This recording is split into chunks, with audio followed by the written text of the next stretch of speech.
अचलपूर तालुक्यातील धामणगाव गढी येथे सकाळी 5 वाजताच्या सुमारास गावात अस्वल शिरल्यानं एकच खळबळ उडाली आणि नागरिकांची पळापळ झाली आहे। धामणगाव गढी हे गाव मेळघाटच्या पायथ्याशी असून आजूबाजूंनी मोठा घनदाट जंगल आहे। या जंगलामध्ये प्राण्यांचं वास्तव्य नेहमी असतं, परंतु आता जंगली प्राणी गावात शिरत असल्याने गावातील नागरिकांमध्ये मोठ्या प्रमाणात भीतीचं वातावरण निर्माण झालंय।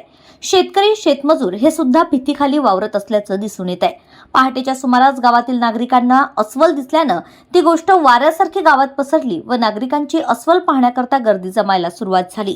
ती अस्वल फाटकरपुरा येथून ग्रामपंचायत कार्यालयापर्यंत जात असतानाचे गावातीलच डॉक्टर पांडे यांच्या घरी लागलेल्या सीसीटीव्ही कॅमेऱ्यामध्ये दिसून येत आहे। आता जंगली प्राणी गावात शिरलं म्हणजे पुढे काय होईल याची सर्वांना भीती आहे। धामणगाव गढी येथील सामाजिक कार्यकर्ते निलेश फाटकर यांनी वनपरिक्षेत्र कार्यालय परतवाडा IFS अधिकारी प्रांजल चोपडे यांना निवेदन देऊन त्या वनप्राण्यांचा तात्काळ बंदोबस्त करावा अशी मागणी केली।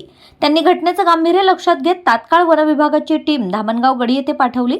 या गावातील नागरिकांना वनप्राण्यांपासून सावधान राहण्यास सांगितलं। गरज पडल्यास आपण त्या अस्वलीचे रेस्क्यू सुद्धा करू असे आश्वासन त्यांनी दिले।